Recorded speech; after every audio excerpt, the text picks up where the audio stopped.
Good morning, everybody. Pastor Steve here. Thank you for joining me for today's devotion. Whether you're listening to the podcast on your way to work or watching the video there at your house or office, today we begin our readings in the book of Numbers in the Old Testament. We are in chapter 11. And as I read this chapter, what I wrote at the top of the page in my journal is how easy it is to have a bad attitude. How easy it is to have a bad attitude and start complaining, because that's what you see happening in this chapter. Look with me at verse 1 of Numbers chapter 11. He says, "Now the people became like those who complain of adversity in the hearing of the Lord." Now remember, they've been to Mount Sinai, received 10 commandments. They're wandering through that area on their way to the promised land. They've not arrived there yet. And the people begin complaining, the Jewish people. Complaining, he says, about their adversity, their struggles, about how hard it is during this journey. And they are doing it in the hearing of the Lord. Look at verse 4. Verse 4. And he says, the rabble, that's an interesting word, the rabble who were among them had greedy desires. Not everybody in those thousands and thousands of people that left Egypt on their way to the promised land, not all of them loved God. Not all of them were good people. Some of them were rabbles. And they had greedy desires. He said, also the sons of Israel wept again and said, "Who will give us meat to eat?" Remember, God had been feeding them miraculously with manna, this substance that they were able to bake, create a food substance similar to bread. And they were getting tired of that, and they wanted something different. They wanted some meat, and they're complaining about that and crying about it. And in verse 5, we remember the good old days. We remember the fish which we used to eat free in Egypt, and the cucumbers and the melons and the leeks and the onions and the garlic, and all we have now is this manna, and we're sick of it. And they complained against God. And when you read this chapter, God judges them, and he says, you want meat? All right, let me tell you what's going to happen. Look down at verses 19 and 20. You shall eat, not 1 day, nor 2 days, nor 5 days, nor 10 days, nor 20 days, but a whole month, until it comes out your nostrils and becomes loathsome to you, because you have rejected the Lord who is among you, and have wept before him, saying, why did we ever leave Egypt? God says, I'm going to give you what you want, and I'm going to give it to you in such abundance, you're going to get sick of it. It's going to be coming out of your nostrils. You want meat? I remember years ago, I tried the Atkins diet. I thought, man, that's for me. I love meat. You don't have meat, you don't have a meal. And I got to tell you, after several days of just eating a lot of meat, I got kind of sick of it. God said, that's what I'm going to do to you. Do you know that sometimes the way God judges you is to give you what you want?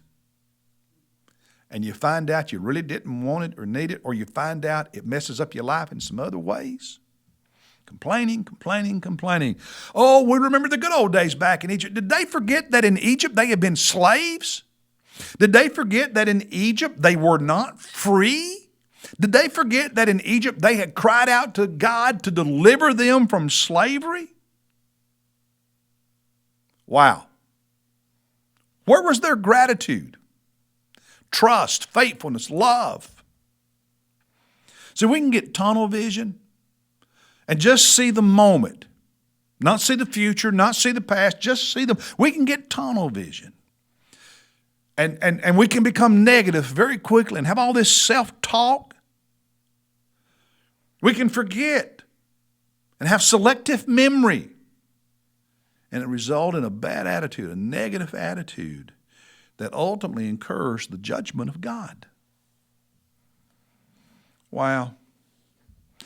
What's interesting is that he said, In verse 1, they were doing their complaining. Look at verse 1 in the middle of it. In the hearing of the Lord. It's as though they were complaining directly to God. Weren't doing it behind his back, doing it in the very face of God, in the hearing of him, out loud. But God makes it clear in this chapter, in verse 20, in the middle of it, they did this because in truth they had rejected the Lord. And do you know that usually when we're complaining, that's what's going on? Why did we leave Egypt? Because you were slaves and you prayed to God to rescue, and he rescued you. And what'd you do? Well, now you're complaining. Verse 34, because you're greedy. You're greedy. The rabble. You know, a couple of lessons for us. Be careful, because a few negative people can influence us to be negative. You know, sometimes you need to cut some negative people out of your life. Sometimes you need to listen less to people who are complainers and gripers, because their negativity and their lack of faith and their self-centeredness and their forgetfulness and their tunnel vision and all of that stuff becomes like a cancer, like gangrene that spreads. We need to guard ourselves against the influence of negative people. We also need to remember that what we focus on matters. They focused on the fact all they had was manna. They forgot God's deliverance. They forgot that the manna was a blessing of God. They forgot they were on the way to the promised land. The promised land wasn't their dream. It was God's promise. Wow.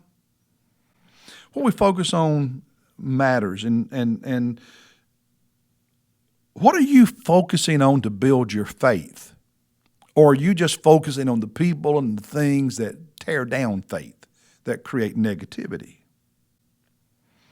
Jesus said we're to love the Lord our God with all our heart, soul, mind, and strength. Jesus said we are to seek God's kingdom first. One of the things I love about being part of our D groups here at First Baptist is it helps me stay focused on Jesus and his word and his stuff. And that helps my attitude. Helps my life. If what you're listen, if you find yourself tending toward being negative, it means you're focusing on the wrong thing or the wrong people. You're allowing the wrong influence into your life, and you need to start letting Jesus Christ and his word influence you, and you'll be more a person of faith and of love and of obedience and of service and positivity. Don't be a complainer like these people. God never blesses that. Hey, God bless you. I'll see you tomorrow.